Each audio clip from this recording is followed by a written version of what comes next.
لم يكن فؤاد صغري يعتقد يوما أنه سيصبح ساعاتيا، فدخوله لعالم الابتكار وصنع الساعات وإصلاحها كان بمحض الصدفة. فقبل 15 سنة وعند زيارته لمدينة زوريخ السويسرية، أعجب الشاب الفرنسي الجنسي المغربي الأصل بالساعات السويسرية. حينها قرر أن يلج مدرسة متخصصة في صناعة الساعات، حيث نال منها على شهادة في هذا الميدان مكنته من الالتحاق بالعمل في عدة شركات لصناعة الساعات الفاخرة بسويسرا. Ma passion a commencé en 2003, à peu près en 2002-2003. C'était dans les rues de Zurich. C'était un soir, je me souviens, j'étais avec un ami. Et puis j'étais fasciné en fait par les vitrines des boutiques d'horlogerie. Et puis je voyais des montres qui tournaient, des facettes qui tournaient, etc. On voyait les mécanismes. Et j'ai dit à mon ami, ce métier, c'est ce que je veux faire plus tard. Et puis j'ai travaillé, je pense, 4 ans chez eux. Et je me suis spécialisé dans les plaques additionnelles. J'ai travaillé dans les plaques additionnelles, etc. Et puis j'ai travaillé après chez Rolex.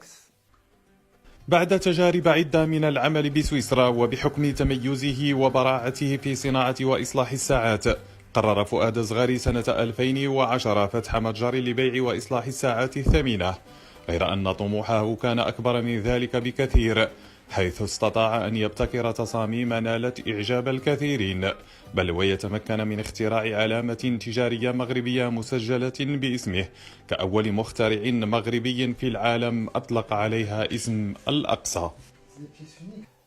J'ai réfléchi à une idée, à un concept, et j'ai pensé à faire des montres pour les Arabes. Ça peut paraître un petit peu anodin, mais j'ai pensé à partir sur des chiffres hindi, avec une forme particulière, lui donner une identité, etc. Et puis je me suis dit pourquoi pas El Aqsa. Mais à la base c'était une identité que je voulais donner pour le Maroc, parce que à la base c'était le Grand Maghreb qui s'est divisé en 3 parties, donc à l'époque médiévale, après la colonisation.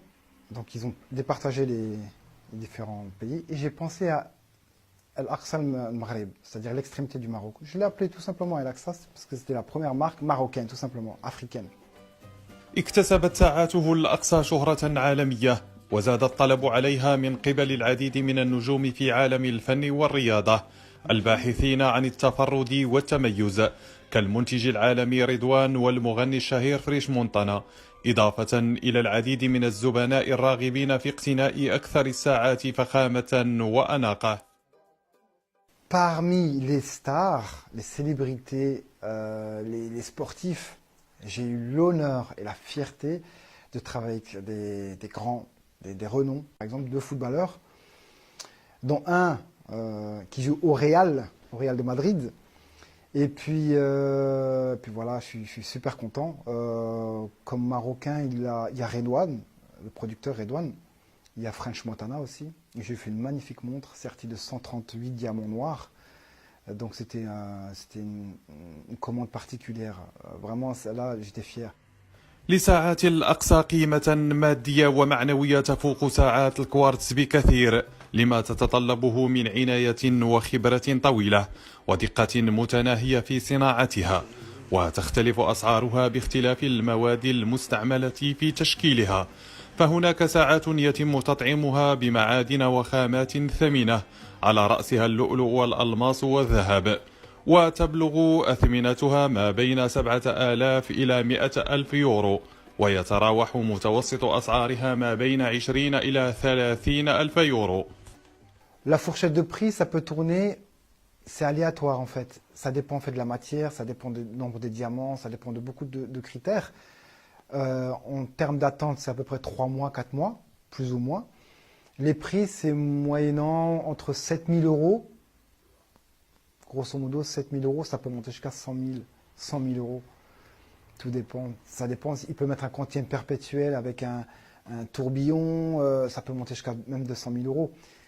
Mais en moyenne, c'est 20 000, 25 000, 20 000, 30 000 euros, voilà. حصل فؤاد صغاري على العديد من الشواهد والجوائز، كان آخرها تتويجه بميدالية الكفاءة من طرف الأكاديمية الفرنسية للفن والأدب بمدينة باريس. ويعتزم الشاب المغربي إنشاء معهد متخصص في صناعة الساعات الفاخرة بالمغرب لتكوين الشباب المغاربة في هذا الميدان، غير أنه يحتاج إلى بعض الشركاء لإخراج مشاريعه إلى حيز الوجود. فؤاد صغاري، كفاءة مغربية متميزة بفرنسا، سطع نجمه في مجال صناعة وإصلاح الساعات الثمينة، وقدم صورة مشرقة للشباب المغربي الذي يحرص على تمثيل بلاده أفضل تمثيل بدول الإقامة. الغالي محمد درشاجدة، ألزاس.